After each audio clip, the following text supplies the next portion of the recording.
असतो मा सद्गमय तमसो मा ज्योतिर्गमय मृत्योर्मामृतङ्गमय ಓಂ.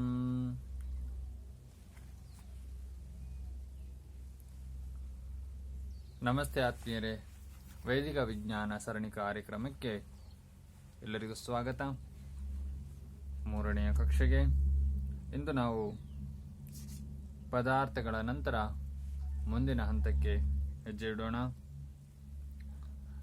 7 ಪದಾರ್ಥಗಳಲ್ಲದೆ 8ನೇ ಪದಾರ್ಥಗಳಿದೆಯಾ ಇಲ್ಲವೇ ಅನ್ನೋದ್ರ ಬಗ್ಗೆ ವಿವೇಚನೆ ಮಾಡಿದ್ದೀರಿ ಅಂದ್ಕೊಳ್ತೇನೆ. ಇದಾದ ನಂತರ ನಾವು ಮುಂದಿನ ಸೂತ್ರ ನೋಡೋಣ. ಯಾಕೆಂತ ಹೇಳಿದ್ರೆ 7 ಪದಾರ್ಥಗಳನ್ನು ಹೇಳಿದ್ದಾರೆ. ಅದರಲ್ಲಿ ಮೊದಲನೇದು ದ್ರವ್ಯ, ಆನಂತರ ಗುಣ, ನಂತರ ಕರ್ಮ ಮತ್ತು ಸಾಮಾನ್ಯ, ಆನಂತರ ವಿಶೇಷ ಮತ್ತು ಸಮವಾಯ ಮತ್ತು ಅಭಾವ. ಈ ರೀತಿ 7 ಪದಾರ್ಥಗಳನ್ನು ಹೇಳಿದ್ದಾರೆ. ಇವಾಗ ಆ ಸೂತ್ರದಲ್ಲಿರುವಂತಹ ಒಂದೊಂದು ಶಬ್ದಗಳನ್ನು, ಅದರ ಅರ್ಥವನ್ನ, ಅದರ ಸ್ವರೂಪವನ್ನು ವಿವೇಚನೆ ಮಾಡೋಣ. ಸೊ ದ್ರವ್ಯ ಅಂತ ಹೇಳಿದಾಗ 7 ಪದಾರ್ಥಗಳಲ್ಲಿ ದ್ರವ್ಯವು ಒಂದು. ಹಾಗಾದ್ರೆ ಈ ದ್ರವ್ಯಗಳಲ್ಲಿ ಎಷ್ಟು ವಿಧ? ದ್ರವ್ಯಗಳು ಯಾವುದು ಅದರ ಬಗ್ಗೆ ಹೇಳ್ತಾ ಇದ್ದಾರೆ ಸೂತ್ರ. ತತ್ರ ಅಂದ್ರೆ ಆ ದ್ರವ್ಯಗಳಲ್ಲಿ, ದ್ರವ್ಯಾಣಿ ತತ್ರ ದ್ರವ್ಯಾಣಿ ಯಾವುದಲ್ಲ? ಪೃಥ್ವಿ ಆಪಸ್ತೇಜು ವಾಯು ಆಕಾಶ ಕಾಲ ದಿಗ್ ಆತ್ಮ ಮನಾಂಸಿ ನವೈವ. ಪೃಥ್ವಿ ಆಪಸ್ತೇಜು ವಾಯು ಆಕಾಶ ಕಾಲ ದಿಗ್ ಆತ್ಮ ಮನಾಂಸಿ ನವೈವ. 9 ದ್ರವ್ಯಗಳಿದೆ ಅಂತ ಹೇಳ್ತಾ ಇದ್ದಾರೆ. ಪದಾರ್ಥಗಳು 7, ದ್ರವ್ಯಗಳು 9. ನೀವು ಇದನ್ನ ಚೆನ್ನಾಗಿ ಆಧುನಿಕ ವಿಜ್ಞಾನ, ಆಧುನಿಕ ಭೌತಶಾಸ್ತ್ರ ಅಥವಾ ರಾಸಾಯನಿಕ ಶಾಸ್ತ್ರ ಇದರ ಜೊತೆಗೆ ತುಲನೆ ಮಾಡ್ಬೋದು. ಅಲ್ಲಿ ನಾವು ದ್ರವ್ಯಗಳಲ್ಲಿ ಎಷ್ಟು ವಿಧಾನ ಮತ್ತು ದ್ರವ್ಯಗಳ ಸ್ವರೂಪ ಏನು ಅಂತ ಯಾವ ರೀತಿ ಹೇಳ್ತಾ ಇದ್ದಾರೆ. ಆಮೇಲೆ ಇಲ್ಲಿ ನಮ್ಮ ಶಾಸ್ತ್ರಕಾರರು ಯಾವ ರೀತಿ ದ್ರವ್ಯಗಳ ಬಗ್ಗೆ, ಎಷ್ಟು ದ್ರವ್ಯಗಳನ್ನು ಸ್ವೀಕಾರ ಮಾಡ್ತಾರೆ ಅನ್ನೋದ್ರ ಬಗ್ಗೆ. ಸೊ 7 ಪದಾರ್ಥಗಳಲ್ಲಿ ಮೊದಲನೇದಾಗಿ ದ್ರವ್ಯಗಳು ಎಷ್ಟಿದೆ ಅಂತ ಹೇಳ್ತಾ ಇದ್ದಾರೆ? 9 ಇದೆ. ಯಾವುದೆಲ್ಲ? ಪೃಥ್ವಿ, ಭೂಮಿ, ಆಪಃ, ಜಲ, ತೇಜ, ಅಗ್ನಿ, ವಾಯು, ಆಕಾಶ 5 ಆಯ್ತು, ಅಂದ್ರೆ ಪಂಚಭೂತಗಳು. ಆಮೇಲೆ ಕಾಲ, ದಿಕ್, ಆತ್ಮ, ಮನಸ್ಸು 9. ಕಾಲ ಒಂದಿದೆ, ದಿಕ್ಕು ಇದೆ, ಆತ್ಮ ಇದೆ ಮತ್ತು ಮನಸ್ಸಿದೆ. ಈ ರೀತಿ 9 ಪದಾರ್ಥಗಳಿದೆ, 9 ದ್ರವ್ಯಗಳಿದೆ ಅಂತ ಹೇಳ್ತಾ ಇದ್ದಾರೆ. ಸೊ ದ್ರವ್ಯಂ ವಿಭಜತೆ, ದ್ರವ್ಯವನ್ನ ವಿಭಜಿಸುತ್ತಿದ್ದೇವೆ. ತತ್ರ ದ್ರವ್ಯಾದಿ ಮಧ್ಯೆ ಅಂದ್ರೆ ದ್ರವ್ಯಗಳಲ್ಲಿ, ತತ್ರ ಅಂದ್ರೆ ದ್ರವ್ಯಗಳಲ್ಲಿ, ದ್ರವ್ಯಾಣಿ ನವೇತ್ಯೇತ್ಯ ನವ ಅನ್ಯ ಬೇರೆ ಇಲ್ಲ, ಕಾನಿ ನಾನಿತ್ಯತಃ ಪೃಥ್ವಿ ಇತ್ಯಾದಿ ನಾನು ತಮಸೋ ದಶಮ ದ್ರವ್ಯಸ್ಯ ವಿದ್ಯಮಾನ ತಾವತ್ ಕಥಂ ನವೈವ ದ್ರವ್ಯಾಣಿ. ಸೊ 9 ದ್ರವ್ಯಗಳ ಬಗ್ಗೆ ಹೇಳ್ತಾ ಇದ್ದಾರೆ. ಅವುಗಳು ಪೃಥ್ವಿ ಆಪಸ್ತೇಜು ವಾಯು ಆಕಾಶ ಕಾಲ ದಿಗ್ ಆತ್ಮ ಮನಾಂಸಿ ನವೈವ ಅಂತ 9 ಹೇಳ್ತಾ ಇದ್ದಾರೆ. ಇಲ್ಲೂ ಕೂಡ ಮತ್ತೆ ಪ್ರಶ್ನೆ ಬರುತ್ತೆ, 9 10 ಇಲ್ವಾ ಅಥವಾ 11 ಇಲ್ವಾ ಅಂತ. ಅದನ್ನು ನೋಡೋಣ. ಸೊ ಇಲ್ಲಿ ದ್ರವ್ಯ ಪಂಚಭೂತಗಳು, ದ್ರವ್ಯ ಗುಣ, ಪೃಥ್ವಿ ಆಪಸ್ತೇಜು ವಾಯು ಆಕಾಶ, ಇದಿಷ್ಟು ಪಂಚಭೂತಗಳಂತ ಕೂಡ ಹೇಳ್ತೇವೆ, ನಮ್ಗೆಲ್ರಿಗೂ ಗೊತ್ತು. ಪೃಥ್ವಿ, ಭೂಮಿ, ಆಕಾಶವನ್ನ ಕೂಡ ಒಂದು ಭೂತಗಳು ಅಂತ ಹೇಳ್ತೇವೆ, ಒಂದು ದ್ರವ್ಯ ಅಂತ ಹೇಳ್ತೇವೆ. ಆಧುನಿಕ ವಿಜ್ಞಾನದಲ್ಲಿ ಆಕಾಶವನ್ನ ಪರಿಗಣನೆ ಮಾಡಲ್ಲ. ಮನಸ್ಸನ್ನ, ಕಾಲವನ್ನ, ದಿಕ್ಕನ್ನ, ಆತ್ಮವನ್ನ, ಇಷ್ಟು ವಿಷಯಗಳನ್ನ ದ್ರವ್ಯ ಅಂತ ಅಂದ್ರೆ ಅದರ ಅಸ್ತಿತ್ವನೇ ಇಲ್ಲ. ಇದ್ರೂ ಕೂಡ ಅದರ ಬಗ್ಗೆ ವಿಚಾರ ಇಲ್ಲ. ಅಸ್ತಿತ್ವ ಅಂದ್ರೆ ಅವ್ರಿಲ್ಲ ಅಂತ ಹೇಳಿದ ತಕ್ಷಣ ಆತ್ಮದ ಅಸ್ತಿತ್ವ ಇಲ್ಲದೆ ಏನಿಲ್ಲ ಅಥವಾ ಒಪ್ಕೊಳ್ಳಿಲ್ಲ ಅಂತ, ಅಥವಾ ಆಕಾಶದ ಅಸ್ತಿತ್ವ ಇಲ್ಲದೆ ಏನಿಲ್ಲ, ಮನಸ್ಸಿನ ಅಸ್ತಿತ್ವ ಇಲ್ಲದೆ ಏನಿಲ್ಲ. ಆದ್ರೆ ಇವನ್ನೆಲ್ಲ ಅಧ್ಯಯನದ ಸಂಶೋಧನೆಯ ವಿಷಯವನ್ನಾಗಿ ಇಟ್ಕೊಳ್ಳೇ ಇಲ್ಲ. ಯಾಕಂತ ಹೇಳಿದ್ರೆ ಅವರಿಗೆ ಗೊತ್ತಿರೋದೇ ಅಷ್ಟು. ಇರಲಿ, ನಾವು ಅದನ್ನೇ ಕಲಿತು ನಾವು ಅತ್ಯಂತ ಬುದ್ಧಿವಂತರು ಅಂತ ಅನ್ಕೊಳ್ತೀವಲ್ಲ, ಆ ಶಾಲೆಯಲ್ಲಿ, ಆ ಕಾಲೇಜುಗಳಲ್ಲಿ ಒಂದಷ್ಟು ವಿದ್ಯಾಭ್ಯಾಸವನ್ನು ಪಡೆದು ಆ ವಿದ್ಯೆಗಳಿಗೂ ನಮ್ಮ ಶಾಸ್ತ್ರೀಯ ವಿದ್ಯೆಗಳಿಗೂ ವ್ಯತ್ಯಾಸವನ್ನ ನೀವೇ ವಿಚಾರ ಮಾಡಿ. ಸೊ ಇಲ್ಲಿ 9 ದ್ರವ್ಯಗಳನ್ನು ಹೇಳ್ತಾ ಇದ್ದಾರೆ. ಪಂಚಭೂತಗಳು ಮತ್ತು ಕಾಲ, ದಿಕ್, ಆತ್ಮ, ಮನಸ್ಸು ಇವೆಲ್ಲ ತನ್ನ ಭಿನ್ನ ದ್ರವ್ಯಗಳಾಗಿವೆ. ಸೊ ದ್ರವ್ಯದ ಬಗ್ಗೆ ಕೂಡ ವಿವೇಚನೆ ಮಾಡಬೇಕು. ದ್ರವ್ಯಗಳ ಲಕ್ಷಣಗಳೇನು ಅದರ ಬಗ್ಗೆ ಕೂಡ ವಿಚಾರ ಮಾಡ್ತಾರೆ. ಅದಕ್ಕಿಂತ ಮೊದಲು ಒಂದು ಪ್ರಶ್ನೆ ಬರ್ತಾ ಇದೆ, ನಾನು ತಮಸೋ ದಶಮಸ್ ದ್ರವ್ಯಸ್ಯ ವಿದ್ಯಮಾನ ತಾವತ್ ಕಥಂ ನವೈವ ದ್ರವ್ಯಾಣಿ. ತಮಸ್ ಅನ್ನೋದು ಅಂಧಕಾರ ಅಥವಾ ನೆರಳು ಅಥವಾ ಅಂಧಕಾರ ಅನ್ನೋದು 10ನೇ ದ್ರವ್ಯ ಅಲ್ಲ ಯಾಕೆ ಅಂತ ಕೇಳ್ತಾ ಇದ್ದಾರೆ.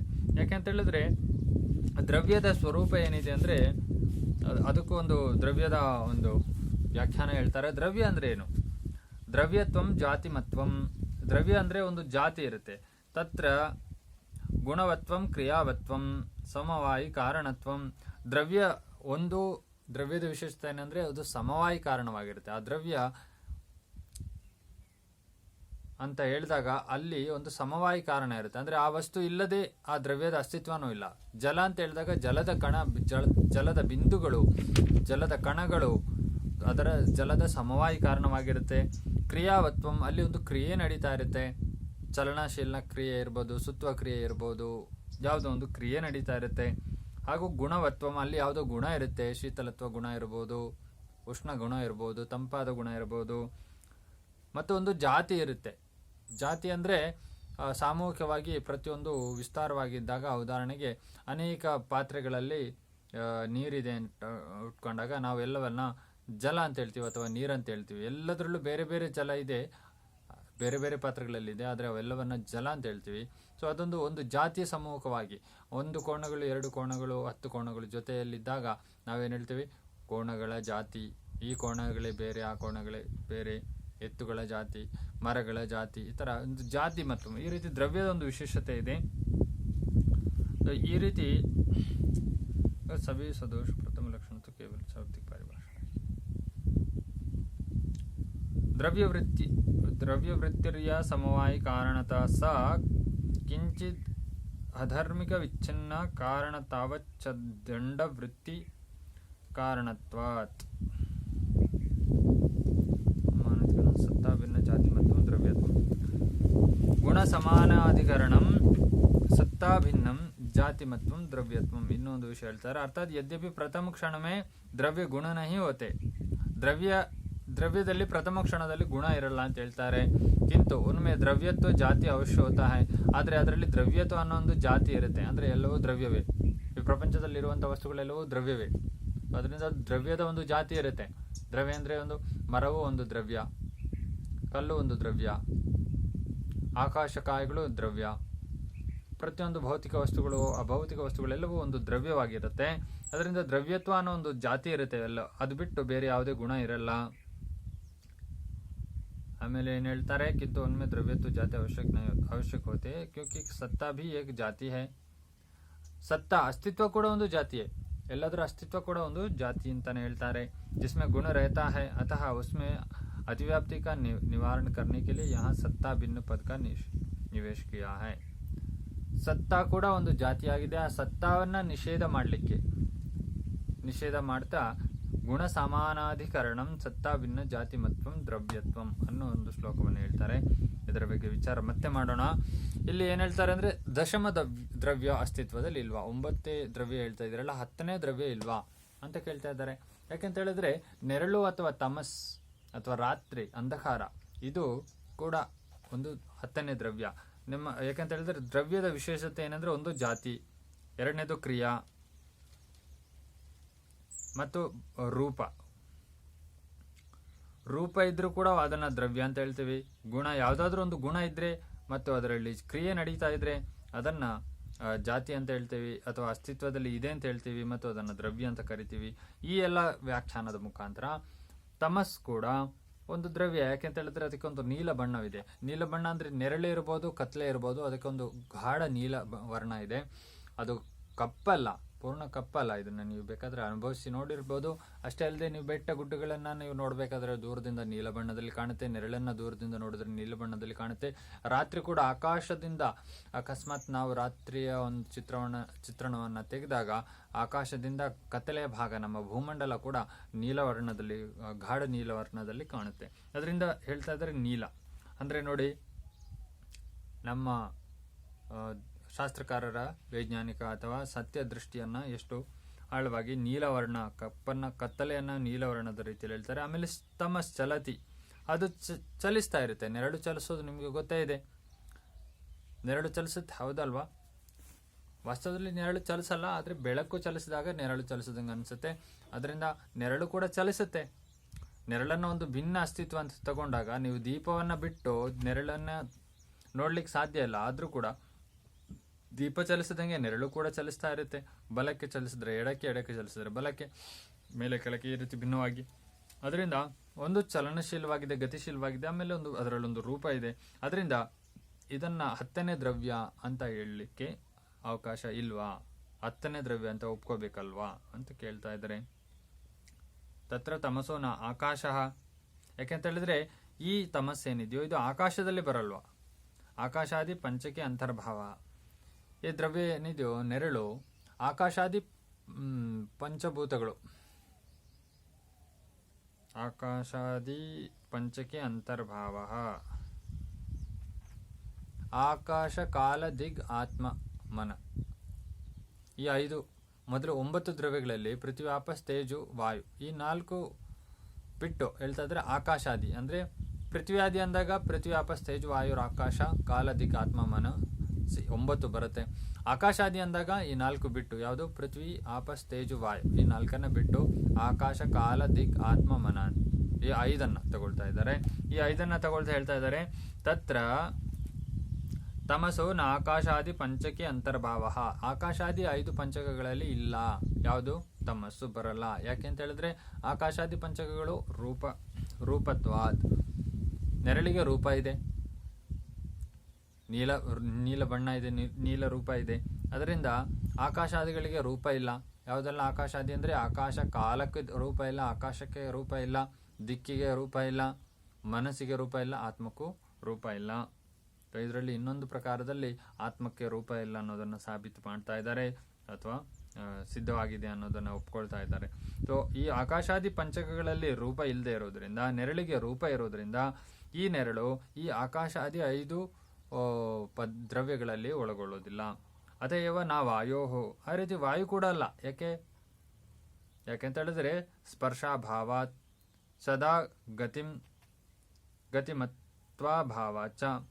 ಸದಾ ಗತಿಯನ್ನು ಸತಿಯಾದ ಅಭಾವಾಚ. ಓಕೆ, ಸದಾ ಗತಿಯನ್ನು ಹೊಂದಿರಲ್ಲ ನೆರಳು, ಮೊದಲನೇದಾಗಿ.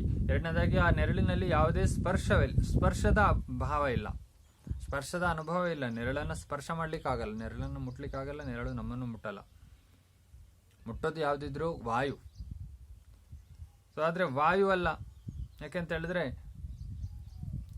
ವಾಯುವಿನಲ್ಲಿ ಇದು ಬರೋದಿಲ್ಲ. ಯಾಕೆಂತ ಹೇಳಿದ್ರೆ ಅದು ರೂಪ ಗುಣವನ್ನು ಹೊಂದಿದೆ, ಆಮೇಲೆ ಅದು ಗತಿಯನ್ನು ಸದಾ ಹೊಂದಿಲ್ಲ. ವಾಯು ಸದಾ ಗತಿಯನ್ನು ಹೊಂದಿರುತ್ತೆ. ವಾಯುವಿನ ಒಳಗೆ ಹೊಂದಿರಬೇಕಾದ್ರೆ ಗತಿಯನ್ನು ಹೊಂದಿರಬೇಕಾಗುತ್ತೆ. ಆದರೆ ವಾಯು ನಿರಂತರವಾಗಿ ಚಲಿಸ್ತಾ ಇರುತ್ತೆ, ನೆರಳು ನಿರಂತರವಾಗಿ ಚಲಿಸಲ್ಲ. ಸೊ ವಾಯು ಅಂತ ಸ್ಪರ್ಶವನ್ನು ಹೊಂದಿದೆ. ನೆರಳಿಗೆ ಶೀತದ ಅನುಭವ ಅಥವಾ ತಂಪಾದ ಅನುಭವ ಆಗ್ಬೋದು ನೆರಳಿನ ಕೆಳಗೆ ಹೋದಾಗ. ಆ ನೆರಳಿನ ಕೆಳಗೆ ಹೋದಾಗ ಆಗುವಂಥ ಒಂದು ಅನುಭವ ಆಗೋದು ಅದು ಸ್ಪರ್ಶದ ವಾಯುವಿನ ಗುಣ ಹೊರತು ಅದು ನೆರಳಿನ ಗುಣ ಅಲ್ಲ. ಎರಡನೇದಾಗಿ ನೆರಳಿನ ಗುಣ ಅಂತ ಇಟ್ಕೊಂಡ್ರೂ ಕೂಡ ನೆರಳು ವಾಯುವಿನ ಜೊತೆಗೆ ಹೊಂದ್ಕೊಂಡಿದ್ರೆ ವಾಯು ಯಾವ ರೀತಿ ನಿರಂತರ ಗತಿಶೀಲವಾಗಿರುತ್ತೋ ಅದೇ ರೀತಿ ನೆರಳು ಕೂಡ ಗತಿಶೀಲವಾಗಿರ್ಬೇಕು, ಒಂದು ಕಡೆ ಇರಲ್ಲ. ಆದರೆ ನೆರಳು ಒಂದೇ ಕಡೆ ಉಳ್ಕೊಳ್ಳುತ್ತೆ. ಅದರಿಂದ ಇದನ್ನ ವಾಯುವಿನ ಅಂತರ್ಗತ ಒಪ್ಕೊಳ್ಳೋಕ್ಕಾಗಲ್ಲ. ಯಾವುದನ್ನ? ನೆರಳನ್ನ. ನಾಪಿ ತೇಜಸಃ ಭಾಸ್ವರ ರೂಪ ಅಭಾವ ದುಷ್ಣ ಸ್ಪರ್ಶ ಅಭಾವ ಚ. ಹಾಗೆ ರೀತಿ ನೆರಳನ್ನ ತೇಜಸ್ಸು ಅಗ್ನಿಯ ಒಳಗೂ ತಗೊಳಕ್ಕಾಗಲ್ಲ. ಯಾಕೆಂತ ಹೇಳಿದ್ರೆ ಅಗ್ನಿ ಒಂದು ಭಾಸ್ವರ ರೂಪ, ಅದೊಂದು ಪ್ರಕಾಶೀಯ. ಭಾಸ್ವರ ಅಂದ್ರೆ ಪ್ರಕಾಶ ಗುಣವನ್ನು ಹೊಂದಿರುವಂಥದ್ದು. ಅದು ಅದನ್ನ ನೋಡ್ಲಿಕ್ಕೆ ಇನ್ನೊಂದು ವಸ್ತುವಿನ ಅವಶ್ಯಕತೆ ಬರಲ್ಲ. ಅಗ್ನಿ ಪ್ರಜ್ವಲಿತವಾಗಿರುತ್ತೆ ಮತ್ತು ಉಷ್ಣ ಸ್ಪರ್ಶವನ್ನು ಹೊಂದಿರುತ್ತೆ. ಅದನ್ನು ಮುಟ್ಟಿದ ತಕ್ಷಣ ಉಷ್ಣ. ನೆರಳು ಅದಕ್ಕೆ ವಿರುದ್ಧವಾಗಿದೆ, ತಂಪಾದ ಒಂದು ಅನುಭವ ಸಿಗುತ್ತೆ. ಆಮೇಲೆ ಅದು ಸ್ವಯಂ ಪ್ರಕಾಶಿತವಲ್ಲ, ಪ್ರಕಾಶ ಕೊಡಲ್ಲ. ಅದರಿಂದ ಇನ್ನೊಂದು ವಸ್ತು ಬೆಳಗಲ್ಲ. ಭಾಸ್ವರ ರೂಪ ಅಂದರೆ ಒಂದು ವಸ್ತುವಿನ ಸಮೀಪಕ್ಕೆ ಬಂದಾಗ ಆ ಭಾಸ್ವರ ರೂಪದ ಪದಾರ್ಥಗಳು ಮತ್ತೊಂದು ವಸ್ತುವನ್ನು ನೋಡಲಿಕ್ಕೆ ತಿಳಿಲಿಕ್ಕೆ ಸಹಕರಿಸುತ್ತೆ. ಆದರೆ ನೆರಳು ಇನ್ನೊಂದು ವಸ್ತುವನ್ನು ನೋಡಲಿಕ್ಕೆ ತಿಳಿಲಿಕ್ಕೆ ಸಹಕರಿಸಲ್ಲ ಮತ್ತು ಉಷ್ಣ ಸ್ಪರ್ಶವನ್ನು ನೆರಳು ಹೊಂದಿಲ್ಲ. ಈ ರೀತಿ ಹೇಳ್ತಾರೆ. ನಾಪಿ ಜಲೆ ಶೀತ ಸ್ಪರ್ಶ ಅಭಾವಾನ್ ನೀಲರೂಪ ಆಶ್ರಯತ್ವಾಚ. ನೀರು ಜಲ ಹೆಚ್ಚು ಕಡಿಮೆ ಸಾಗರದಲ್ಲಿ ನೀಲ ವರ್ಣವನ್ನೇ ಹೊಂದಿರುತ್ತೆ ಅಂತ ಇಟ್ಕೊಳ್ಳೋಣ.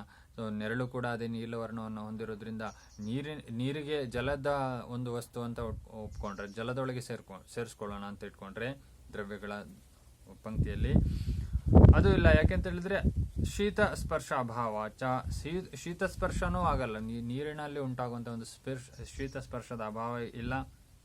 ಅದೇ ರೀತಿ ಅಭಾವ ನೀಲ ರೂಪಾಶ್ರಯತ್ವಾಚ, ನೀಲ ರೂಪವನ್ನು ಹೊಂದಿದ್ರೂ ಕೂಡ ಶೀತ ಸ್ಪರ್ಶದ ಅನುಭವ ಇಲ್ಲ. ನೀರಿನಲ್ಲಿ ಯಾವ ರೀತಿ ಸ್ಪರ್ಶದ ಅನುಭವ ಆಗುತ್ತೋ ಆ ರೀತಿ ನೆರಳಿನಲ್ಲಿ ಆಗ್ಲಿಕ್ಕೆ ಸಾಧ್ಯ ಇಲ್ಲ. ಯಾಕಂತ ಹೇಳಿದ್ರೆ ನೀವು ನೆರಳಲ್ಲಿ ಇದ್ರೂ ಕೂಡ ಅನೇಕ ಸಲ ಉಷ್ಣ ಗಾಳಿ ಬಂದಾಗ ಉಷ್ಣವಾಗುತ್ತೆ, ಶೀತ ಗಾಳಿ ಬಂದಾಗ ಶೀತ ಅನುಭವ ಆಗುತ್ತೆ. ಇದು ಗಾಳಿಯ ಒಂದು ಸ್ಪರ್ಶದ ಗುಣವೇ ಹೊರತು ನೆರಳಿನ ಗುಣ ಅಲ್ಲ. ಅದರಿಂದ ಜಲದಲ್ಲೂ ಕೂಡ ಈ ಒಂದು ನೆರಳನ್ನ ಅಥವಾ ಕತ್ತಲನ್ನ ಸ್ವೀಕಾರ ಮಾಡ್ಲಿಕ್ಕೆ ಸಾಧ್ಯ ಇಲ್ಲ.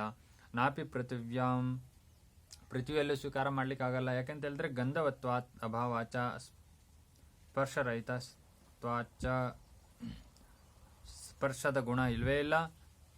ಭೂಮಿಯನ್ನು ನಾವು ಮುಟ್ಟಿ ನೋಡಬಹುದು, ನೆರಳನ್ನು ಮುಟ್ಟಿ ನೋಡ್ಲಿಕ್ಕೆ ಆಗಲ್ಲ. ಹಾಗೆ ಗಂಧತ್ವ ಅಭಾವ, ಗಂಧದ ಅಭಾವ ಇಲ್ಲ. ಗಂಧದ ಅಭಾವ, ನೆರಳಿನಲ್ಲಿ ಯಾವುದೇ ಸುಗಂಧನೋ ದುರ್ಗಂಧನೋ ಯಾವುದೇ ವಾಸನೆ ಇಲ್ಲ, ಯಾವುದೇ ವಾಸನೆ ಇಲ್ಲದೆ ಇರೋದ್ರಿಂದ ಇದು ಭೂಮಿಯಲ್ಲೂ ಸೇರ್ಲಿಕ್ಕೆ ಸಾಧ್ಯ ಇಲ್ಲ ಅಂತ ಹೇಳ್ತಾರೆ.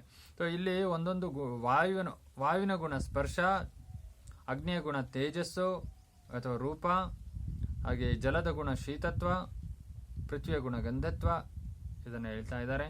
ಇದರ ವಿಶೇಷತೆ ಹೇಳ್ತಾ ಇದ್ದಾರೆ. ಆದರೆ ಇದು ಯಾವ ಗುಣವೂ ಕೂಡ ನಮ್ಮ ನೆರಳು ಅಥವಾ ಕತ್ತಲೆಯಲ್ಲಿ ಇಲ್ಲದೆ ಇರೋದ್ರಿಂದ ನ ತಮಸೋ ತೇಜೋಸ್ ಅಭಾವ ರೂಪತ್ವಾತ್ ತಥಾಹಿ ತಮೋಹಿ ನ ಅಸ್ತಮಹೋ ದಶಮ ದ್ರವ್ಯ ಮಿತಿ ಚೇತ್. ಆ ಕಾರಣದಿಂದಾಗಿ, ಇವೆಲ್ಲ ಕಾರಣದಿಂದಾಗಿ 9 ದ್ರವ್ಯಗಳಂತ ನೀವು ಏನು ಹೇಳಿದಾರೋ ಅದರಲ್ಲಿ ಯಾವುದರಲ್ಲೂ ಕೂಡ ಇದು ಸಂಯೋಗ ಹೊಂದ್ತಾ ಇಲ್ಲ, ಇದ್ರ ಜೊತೆಗೆ ಸೇರ್ಕೊಳ್ತಾ ಇಲ್ಲ. ಪೃಥ್ವಿಯಲ್ಲಿ ಗಂಧ ಇರುತ್ತೆ, ಆದರೆ ನೆರಳಿನಲ್ಲಿ ಗಂಧ ಇಲ್ಲ. ಆಪದಲ್ಲಿ ನೀರಿನಲ್ಲಿ ಶೀತ ಸ್ಪರ್ಶ ಇದೆ, ಆದರೆ ನೆರಳಿನಲ್ಲಿ ಇಲ್ಲ.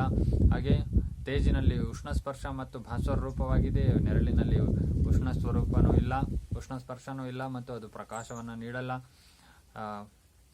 ವಾಯುವಿನಲ್ಲಿ ಸ್ಪರ್ಶ ಗುಣ ಇದೆ, ಶೀತ ಉಷ್ಣ ಇತ್ಯಾದಿ ಸ್ಪರ್ಶ ಗುಣ ಇದೆ, ಆದರೆ ಮತ್ತು ಚಲನಶೀಲವಾಗಿದೆ. ಆದರೆ ನೆರಳು ಚಲನಶೀಲವಾಗೂ ಇಲ್ಲ, ಉಷ್ಣ ಶೀತ ಸ್ಪರ್ಶದ ಅನುಭವನೂ ಇಲ್ಲ. ಹಾಗೆ ಆಕಾಶ ಕಾಲ ದಿಕ್ಕ ಆತ್ಮ ಮನಸ್ಸು ಇದಕ್ಕೆ ರೂಪವೇ ಇಲ್ಲ, ಆದರೆ ನೆರಳಿಗೆ ರೂಪ ಇರೋದ್ರಿಂದ ಇದು ಯಾವುದೇ 9 ದ್ರವ್ಯಗಳ ಒಳಗೊಳ್ಳದೆ ಇರೋದ್ರಿಂದ 10ನೇ ದ್ರವ್ಯ ಅಂತ ಯಾಕೆ ಸ್ವೀಕಾರ ಮಾಡಬಾರ್ದು ಅನ್ನೋದು ಇಲ್ಲಿ ಒಂದು ಪ್ರಶ್ನೆ. ಸೊ ಈ ರೀತಿ ಇಲ್ಲೂ ಒಂದು ಕೂಡ ಪ್ರಶ್ನೆಯನ್ನು ಕೊಟ್ಟಿದ್ದಾರೆ. ಯಾವ ರೀತಿ 7 ದ್ರವ್ಯ ಪದಾರ್ಥಗಳಿದೆಯೋ 8ನೇ ಪದಾರ್ಥ ಶಕ್ತಿ ಅನ್ನೋದಿಲ್ವಾ, ಅದೇ ರೀತಿ 9 ದ್ರವ್ಯಗಳೇನಿದೆಯೋ 10ನೇದಿಲ್ವಾ ಅನ್ನೋದ್ರ ಬಗ್ಗೆ ಪ್ರಶ್ನೆ ಮಾಡಿದ್ದಾರೆ. ಸೊ ಇದರ ಬಗೆಗೆ ಸ್ವಲ್ಪ ವಿಸ್ತಾರವಾಗಿ ನೋಡೋಣ.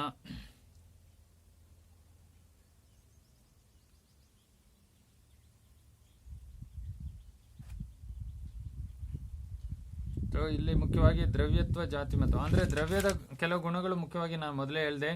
ದ್ರವ್ಯದ ವಿಶೇಷತೆ ಏನಂದ್ರೆ ಒಂದು ದ್ರವ್ಯತ್ವಂ ಜಾತಿ ಮತ್ತು ಒಂದು ಜಾತಿ ಇರುತ್ತೆ, ಆಮೇಲೆ ಗುಣ ಯಾವುದೋ ಒಂದು ಗುಣ ಇರುತ್ತೆ, ಆಮೇಲೆ ಕ್ರಿಯಾಶೀಲವಾಗಿರುತ್ತೆ. ಸೊ ನೆರಳು ಕ್ರಿಯಾಶೀಲವಾಗಿದೆ ಮತ್ತು ರೂಪವಾಗಿರೋದ್ರಿಂದ ಅದರಲ್ಲಿ ಒಂದು ಗುಣ ಇದೆ. ಅದರಿಂದ ಇದನ್ನ ದ್ರವ್ಯ ಅಂತ ಕರಿಬಹುದಾ ಇಲ್ವಾ, ಅಥವಾ ಅಧಿಕ ದ್ರವ್ಯ ಅಂತ ಒಪ್ಕೋಬಹುದಾ 10ನೇ ದ್ರವ್ಯವಾಗಿ ಅನ್ನೋದ್ರ ಮುಖ್ಯ ಪ್ರಶ್ನೆ. और इसकी यह प्रक्रिया दी गई है. इस प्रकार द्रव्य में रहने वाले समवाय कारण.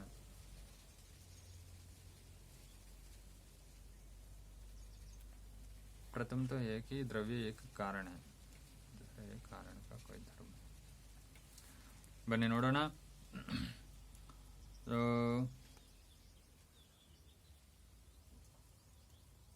द्रव्य वृत्तिर्य समवाय कारणता सा किंचित धर्मवच्छिन्न कारणतत्व दंड वृत्ति कारणतावत. अर्थात प्रत्येक कारणता में कुछ धर्मावच्छिन्नता रहती है. ಯಾವುದೇ ಒಂದು ಕಾರಣದಲ್ಲಿ ಅದರ ಒಂದು ಧರ್ಮ ವಿಶೇಷತೆ ಸ್ವಲ್ಪ ಭಿನ್ನವಾಗಿರುತ್ತೆ ಅಥವಾ ಸ್ವಲ್ಪ ದೋಷ ಇರುತ್ತೆ. जैसे दंडनिष्ठ कारणता ये दंडत्व अवच्छिन्नता, उसी प्रकार जो द्रव्य में रहने वाले समवाय कारणता है वह भी किसी धर्म में ಅವಚ್ಛಿನ್ನ है. ಯಾವುದೇ ಧರ್ಮದಲ್ಲಿ ಮತ್ತೊಂದು ಧರ್ಮ, ಮತ್ತೊಂದು ಗುಣ, ಮತ್ತೊಂದು ವಿಶೇಷತೆ ಒಳಗೊಂಡಿರುತ್ತೆ ಅಥವಾ ಮಿಶ್ರಿತವಾಗಿರುತ್ತೆ. ಅದರಿಂದ ಯಾವುದೋ ಒಂದು ಗುಣವನ್ನು ಹೇಳಿದಾಗ ಕೆಲವೊಮ್ಮೆ ಅದರಲ್ಲಿ ಇರ್ಬೋದು, ಕೆಲವೊಮ್ಮೆ ಅದರಲ್ಲಿ ಇಲ್ಲದೆ ಇರ್ಬೋದು. ಈ ರೀತಿ किंतु इस परिभाषा के अनुसार दो मान्यताएं माननी पड़ती है. ಎರಡು ರೀತಿಯ ಒಂದು ಮಾನ್ಯತೆಯನ್ನು ಸ್ವೀಕಾರ ಮಾಡಬೇಕಾಗಿದೆ. प्रथमतो यह कि द्रव्य एक कारण है और दूसरे यह कि कारण का कोई धर्म होना चाहिए. ಇದು ಎರಡು ವಿಶೇಷವಾದ ಮಾನ್ಯತೆಗಳು ದ್ರವ್ಯಕ್ಕೆ. ಏನೋ ಒಂದು ದ್ರವ್ಯ ಒಂದು ಕಾರಣವಾಗಿರುತ್ತೆ, ಅಂದ್ರೆ ಅದು ಕಾರ್ಯ ಅಲ್ಲ, ಅದು ಕಾರಣ, ಅದು ಮೂಲ ಕಾರಣ ಅಂತ ಹೇಳ್ತಾ ಇದ್ದಾರೆ. और दूसरे यह कारण का कोई धर्म होना चाहिए. ಧರ್ಮ ಅಂದ್ರೆ ಗುಣ ಇರ್ಬೋದು ಅಥವಾ ವಿಶೇಷತೆ ಲಕ್ಷಣಗಳಿರ್ಬೋದು. ಒಂದು ದ್ರವ್ಯ ಒಂದು ಕಾರಣವಾಗಿರುತ್ತೆ, ಕಾರಣಕ್ಕೆ ಒಂದು ವಿಶೇಷತೆ ಲಕ್ಷಣ ಅಥವಾ ಧರ್ಮವಿರುತ್ತೆ. दूसरी परिभाषा गुणवत्व यद्यपि अधिक उपयुक्त है किंतु इसके अनुसार द्रव्य जिस क्षण उत्पन्न होगा उस क्षण वह निर्गुण होने के कारण द्रव्य नहीं हो सकेगी, क्योंकि नियम के अनुसार उत्पन्न होते समय द्रव्य निर्गुण होता है. ಇಲ್ಲಿ ತಮಸ್ಸನ್ನ, ಈಗ ತಮಸ್ಸು ಅಥವಾ ಅಂಧಕಾರ ಒಂದು ಗುಣ ಸ್ವರೂಪ. ಗುಣ ಅಂದರೆ ರೂಪ ಅನ್ನೋದು ಗುಣದ ಅಂತರ್ಗತವಾಗಿರುತ್ತೆ. ಸೊ ಇಲ್ಲಿ ಏನು ಹೇಳ್ತಾ ಇದ್ದಾರೆ ಅಂದರೆ, ಯಾವುದೇ ವಸ್ತುವಿನಲ್ಲಿ ಗುಣ ಇದೆಯೋ ಅದು ದ್ರವ್ಯ. ಆರಂಭದ ಹಂತದಲ್ಲಿ ಗುಣ ಇದೆ ಅಂದರೆ ಅದನ್ನ ದ್ರವ್ಯ ಅಂತ ಹೇಳಲ್ಲ, ಅದರ ರೂಪ, ಅದು ಗುಣ ಅಂತಾನೆ ಹೇಳ್ತೇವೆ ಅಂತ ಹೇಳ್ತಾ ಇದ್ದಾರೆ. ದೂಸರಿ ಪರಿಭಾಷಾ, ಮೊದಲನೇದೇನಾಗಿದ್ರೆ ಒಂದು ಅದು ಕಾರಣವಾಗಿರುತ್ತೆ, ಅವ್ರ ದೂಸರಿ ಯಹಕಿ ಕಾರಣ ಕಾ ಕೊಯ್ ಧರ್ಮ ಹೋನಾ ಚಾಹಿಯೆ. ಸೊ ಒಂದು ದ್ರವ್ಯದಲ್ಲಿ ಒಂದು ಕಾರಣ ಇರುತ್ತೆ, ದ್ರವ್ಯ ಅಂದರೆ ಅದು ಒಂದು ಕಾರಣವಾಗಿರುತ್ತೆ, ಕಾರಣಕ್ಕೆ ಯಾವುದೋ ಒಂದು ಗುಣ ಇರುತ್ತೆ ಅಥವಾ ಲಕ್ಷಣವಿರುತ್ತೆ ಅಥವಾ ಧರ್ಮವಿರುತ್ತೆ. ಇನ್ನೊಂದು ಏನು ಹೇಳ್ತಾರೆ ಅಂದರೆ, ಯಾವುದೇ ಪರಿಭಾಷೆ ಗುಣವತ್ವಂ ಯದ್ಯಪಿ ಅಧಿಕ ಉಪಯುಕ್ತ. ಗುಣವತ್ವ ಒಂದು ಗುಣ ಇರುತ್ತೆ ದ್ರವ್ಯದಲ್ಲಿ, ಮತ್ತೊಂದು ಗುಣ ಇರುತ್ತೆ. ದ್ರವ್ಯ ಒಂದು ಕಾರಣವಾಗಿರುತ್ತೆ, ದ್ರವ್ಯದಲ್ಲಿ ಒಂದು ಗುಣ ಇರುತ್ತೆ. ಕಿಂತು इसके अनुसार द्रव्य जिस क्षण उत्पन्न होगा उस क्षण वह निर्गुण होने के कारण. ಇನ್ನೊಂದು ಸಿದ್ಧಾಂತ ಏನಿದೆ ಅಂದರೆ, ದ್ರವ್ಯ ಯಾವಾಗ ಉತ್ಪನ್ನವಾಗುತ್ತೋ ಆವಾಗ ಅದು ನಿರ್ಗುಣವಾಗಿರುತ್ತೆ ಅನ್ನೋದು ಸಿದ್ಧಾಂತಕಾರರ ಒಂದು ಭಾವ ಅಥವಾ ಪಕ್ಷ. ಸೊ ಈ ದೃಷ್ಟಿಯಿಂದ ನೋಡೋದಾದರೆ, ಗುಣ ಉತ್ಪನ್ನವಾದ ತಕ್ಷಣವೇ ಇದೆ ಅಂದರೆ ಅದನ್ನು ದ್ರವ್ಯ ಅಂತ ಒಪ್ಕೊಳ್ಳೋಕೆ ಸಾಧ್ಯ ಇಲ್ಲ, ಗುಣ ಅಂತ ಸ್ವೀಕಾರ ಮಾಡ್ಬೋದು. ಅಂದರೆ ಉತ್ಪನ್ನವಾದ ಕ್ಷಣದಲ್ಲಿ ದ್ರವ್ಯಗಳು ನಿರ್ಗುಣವಾಗಿರುತ್ತೆ ಅನ್ನೋದು ಇವರ ಸಿದ್ಧಾಂತ. ನ್ಯಾಯಿಕ के अनुसार उत्पन्न होते समय द्रव्य निर्गुण होता है. ನ್ಯಾಯಿಕ ಅಂದರೆ ನ್ಯಾಯ ದರ್ಶನದ ತಾರ್ಕಿಕರು. ಸೊ ಇವರ ಪ್ರಕಾರ ಏನು ಹೇಳ್ತಾರೆ ಅಂದರೆ, ಸಮಯ ಉತ್ಪನ್ನ ಹೋನೆಕ್ಕೆ ಸಮಯ ದ್ರವ್ಯ ನಿರ್ಗುಣ ಹೋತಾ है. ಉತ್ಪನ್ನವಾದಂಥ ಸಮಯದಲ್ಲಿ ದ್ರವ್ಯವು ನಿರ್ಗುಣವಾಗಿರುತ್ತೆ. ಯದ್ಯಪಿ ಅದು ಕಾರಣವಾಗಿರ್ಬೋದು, ಯಾವುದೋ ಒಂದು ಲಕ್ಷಣದಿಂದ ಯುಕ್ತವಾಗಿರ್ಬೋದು, ಆದರೆ ಗುಣ ಇರಲ್ಲ ಅಂತ ಹೇಳ್ತಾ ಇದ್ದಾರೆ. ಆದ್ಯಕ್ಷಣೆ ನಿರ್ಗುಣಂ ದ್ರವ್ಯಂ ತಿಷ್ಠತಿ, ಇದು ಅವರ ಒಂದು ಸಿದ್ಧಾಂತ. अतः इस परिभाषा में ಅವ್ಯಾಪ್ತಿ ದೋಷ ಆ ಜಾತಾ है. इस दोष को निवारण यह कहकर. ಸೊ ಈ ರೀತಿ ಒಂದು ಅವ್ಯಾಪ್ತಿ ಇರುತ್ತೆ. ಯಾಕಂತ ಹೇಳಿದ್ರೆ, ಅಂದ್ರೆ ಅವ್ಯಾಪ್ತಿ ಅಂದ್ರೆ ಅದು ವಿಷಯವನ್ನ ತಲುಪದೇ ಇರುವಂತಹ ಒಂದು ಸಿದ್ಧಾಂತ ಇದು ಕೆಲವೊಂದು ಕಡೆ. ಯಾಕಂತ ಹೇಳಿದ್ರೆ, ಗುಣ ಸಮಾನಾಧಿಕರಣಂ ಸತ್ತಾ ಭಿನ್ನಂ ಜಾತಿ ಮತ್ವಂ ದ್ರವ್ಯತ್ವಂ ಅನ್ನೋದು ಮುಂದೆ ಹೇಳ್ತಾ ಇದ್ದಾರೆ. ಅಂದ್ರೆ ಈ ದೋಷವನ್ನ ನಿವಾರಣೆ ಮಾಡಲಿಕ್ಕೆ ಅವ್ಯಾಪ್ತಿ ದೋಷ ಅಂದ್ರೆ ಒಂದು ಲಕ್ಷಣವನ್ನ ಹೇಳಿದಾಗ ಆ ಲಕ್ಷಣ ಕೆಲವೊಂದು ಸ್ಥಾನದಲ್ಲಿ ಘಟಿಸದೇ ಇದ್ರೆ ಅದನ್ನ ಅವ್ಯಾಪ್ತಿ ಅಂತ ಹೇಳ್ತೇವೆ. ಉದಾಹರಣೆಗೆ, ಊರೆಲ್ಲ ಮಳೆ ಬಂತು ಅಂತ ಹೇಳ್ಬಿಡ್ತೇವೆ. ಊರೆಲ್ಲ ಮಳೆ ಬಂತು ಅಂದಾಗ ಎಲ್ಲ ಕಡೆ ಬಂತ? ಇಲ್ಲ, ನಮ್ಮ ಬೆಂಗಳೂರಿನಲ್ಲಿ ಮಳೆ ಬರಲಿಲ್ಲ. ಆವಾಗ ಏನು ಹೇಳ್ತೀವಿ? ಅವ್ಯಾಪ್ತಿ ದೋಷವನ್ನ ದೂರ ಮಾಡಲಿಕ್ಕೆ ಬೆಂಗಳೂರು ಹೊರತುಪಡಿಸಿ ಊರೆಲ್ಲ ಮಳೆ ಬಂತು ಅಂತ ಹೇಳ್ತೀವಿ. ಸೊ ಅವ್ಯಾಪ್ತಿ ದೋಷ ಯಾವುದು ಅಂದ್ರೆ, ಊರೆಲ್ಲ ಮಳೆ ಬಂತು ಅಂದಾಗ ಅವ್ಯಾಪ್ತಿ ದೋಷ ಬೆಂಗಳೂರಿಗೆ ಬರುತ್ತೆ. ಯಾಕಂತ ಹೇಳಿದ್ರೆ ಬೆಂಗಳೂರಲ್ಲಿ ಮಳೆ ಆಗಲಿಲ್ಲ. ಆದರೆ ನಾವು ಬೆಂಗಳೂರನ್ನ ಸೇರಿಸಿ ಹೇಳಿದ್ವಿ, ಬೆಂಗಳೂರನ್ನು ಹೊರತುಪಡಿಸಿ ಊರಲ್ಲೆಲ್ಲ ಮಳೆ ಬಂದಿದೆ ಅಂತ ಹೇಳಿದಾಗ ಈ ದೋಷ ಕೂಡ ನಿವಾರಣೆ ಆಗುತ್ತೆ. ಆ ರೀತಿ ಹೇಳ್ತಾ ಇದ್ದಾರೆ. ಗುಣ ಸಮಾನಾಧಿಕರಣಂ ಸತ್ತಾ ಭಿನ್ನಂ ಜಾತಿಮತ್ವಂ ದ್ರವ್ಯತ್ವಂ. ಸೊ ಗುಣ ಸಮಾನಾಧಿಕರಣ, ಗುಣ ಜೊತೆಯಲ್ಲೇ ಇರುವಂತಹ ಸತ್ತ ಕೂಡ ಒಂದು ಗುಣ. ಸತ್ತೆ ಅಂದ್ರೆ ಅಸ್ತಿತ್ವ, ಅದರ ಸ್ಥಿತಿ, ಸ್ವರೂಪ ಸ್ಥಿತಿ. ಸೊ ಸ್ವರೂಪ ಸ್ಥಿತಿಯಲ್ಲಿದ್ದಾಗ ಅದು ಒಂದು ಕೂಡ ಜಾತಿ, ಅದನ್ನ ಒಂದು ಜಾತಿ ಅಂತ ಹೇಳ್ತೀವಿ. ಆ ಜಾತಿ ಗುಣದ ಅಂತರ್ಗತ ಬರುತ್ತೆ. ಸೊ ಆ ಗುಣವನ್ನ ನಾವು ಸ್ವೀಕಾರ ಮಾಡೋದಾದ್ರೆ, ಅದನ್ನು ಗುಣ ಅಂತ ಸ್ವೀಕಾರ ಮಾಡೋದಾದ್ರೆ ಅವಾಗ ದ್ರವ್ಯವನ್ನ ಆರಂಭದ ಸ್ಥಾನದಲ್ಲಿ ನಿರ್ಗುಣ ಅಂತ ಹೇಳಲಿಕ್ಕೆ ಸಾಧ್ಯ ಇಲ್ಲ. ಅದರಿಂದ ಏನು ಹೇಳ್ತಾ ಇದ್ದಾರೆ ಅಂದ್ರೆ, ಉತ್ಪನ್ನವಾದ ಸಮಯದಲ್ಲಿ ಇರುವಂತಹ ಸತ್ತಾಭಾವ, ಅದನ್ನ ಗುಣ ಹೊರತುಪಡಿಸಿ ಉಳಿದದ್ದೆಲ್ಲ ಸ್ಥಿತಿಯಲ್ಲಿ ಇರುವಂತಹ ಗುಣಗಳು ಯಾವುದಿದೆಯೋ ಅದು ಶೂನ್ಯ ಸ್ಥಿತಿಯಲ್ಲಿ ಇರುತ್ತೆ. ಅದನ್ನ ಜಾತಿ ಮತ್ವ ದ್ರವ್ಯ ಅಂತ ಹೇಳ್ತೇವೆ. ನಿಮಗೆ ಸ್ವಲ್ಪ ಕಷ್ಟ ಆಗಿರ್ಬೋದು. ಮತ್ತೊಮ್ಮೆ ಹೇಳ್ತಾ ಇದ್ದೀನಿ, ಉತ್ಪನ್ನವಾದ ಸ್ಥಿತಿಯಲ್ಲಿ ಯಾವುದೇ ವಸ್ತುವಿನಲ್ಲಿ ದ್ರವ್ಯಗಳಲ್ಲಿ ಗುಣ ಇರಲ್ಲ ಅಂತ ಹೇಳ್ತಾರೆ. ಆದರೆ ಸತ್ತ ಅನ್ನುವಂತಹ ಒಂದು ಗುಣ ಏನಿದೆಯೋ ಅದು ಎಲ್ಲದರಲ್ಲೂ ಇರುತ್ತೆ. ಯಾವುದೇ ವಸ್ತು ದ್ರವ್ಯ ಉತ್ಪನ್ನವಾಗಿದೆ ಅಂದರೆ ಅದರ ಅಸ್ತಿತ್ವ ಇದೆ, ಸತ್ತ ಇದೆ ಅಂತ ಆಯಿತು. ಸತ್ತ ಅಂದಾಗ ಮತ್ತೆ ಅದರಲ್ಲಿ ಒಂದು ಜಾತಿ ಬಂದ್ಬಿಡುತ್ತೆ. ಜಾತಿ ಅನ್ನೋದು ಗುಣದ ಅಂತರ್ಗತವಾಗಿರುತ್ತೆ. ಸೊ ಈ ಒಂದು ಗುಣ ಅಥವಾ ಜಾತಿ ಮತ್ತು ಗುಣವನ್ನು ನಿಷೇಧ ಮಾಡೋಕ್ಕೋಸ್ಕರ, ಅಂದರೆ ಆರಂಭದ ಹಂತದಲ್ಲಿ ದ್ರವ್ಯವು ಗುಣರಹಿತವಾಗಿರುತ್ತೆ ಅನ್ನೋದನ್ನು ಸಿದ್ಧಿಪಡಿಸೋಕ್ಕೋಸ್ಕರ ಮತ್ತೆ ಏನು ಹೇಳ್ತಾ ಇದ್ದಾರೆ ಅಂದರೆ, ಗುಣ ಸಮಾನಾಧಿಕರಣ ಸತ್ತಾ ಭಿನ್ನ ಜಾತಿ ಮತ್ವಂ ದ್ರವ್ಯತ್ವಂ. ಅಂದರೆ ಗುಣ ಸಮಾನಾಧಿಕರಣವಿರುವಂತಹ ಸತ್ತ ಏನಿದೆಯೋ ಆ ಸತ್ತವನ್ನು ಹೊರತುಪಡಿಸಿ ಉಳಿದ ಜಾತಿ ಏನಿದೆಯೋ ಅದನ್ನು ದ್ರವ್ಯ ಅಂತ ಹೇಳ್ತಾರೆ. अर्थात यदि भी प्रथम क्षण में द्रव्य का गुण नहीं होते, किंतु उनमें द्रव्यत्व जाति अवश्य होती है, क्योंकि सत्ता भी एक जाति है जिसमें गुण रहते हैं। अतः उसमें अतिव्याप्ति का निवारण करने के लिए यहाँ सत्ता भिन्न पद का निषेध किया गया है। किंतु इस स्थिति में यह परिभाषा लगभग प्रथम परिभाषा जैसे ही है हो जाती है। तीसरी परिभाषा समवायी कारणत्व शुद्ध होने पर भी बहुत अधिक पारिभाषिक है। ಮೂರನೇ ಪರಿಭಾಷಾ ದ್ರವ್ಯದ ಪರಿಭಾಷಾ ಸಮವಾಯಿ ಕಾರಣತ್ವಂ. ಮೊದಲನೇ ಪರಿಭಾಷಾ ದ್ರವ್ಯತ್ವಂ ಜಾತಿಮತ್ವಂ, ಎರಡನೇದು ಗುಣವತ್ವಂ, ಮೂರನೇದು ಕ್ರಿಯಾವತ್ವಂ, ನಾಲ್ಕನೇದು ಸಮವಾಯಿ कारणत्वम। तो प्रस्तुत प्रसंग में दीपिका और न्यायबोधिनी दोनों टीकाओं में यह प्रश्न उठाया गया है कि क्या तमस दशा द्रव्य नहीं है। ಇದನ್ನೇ ನಾವಿಷ್ಟು ವಿಚಾರ ಮಾಡಿದ್ವಿ.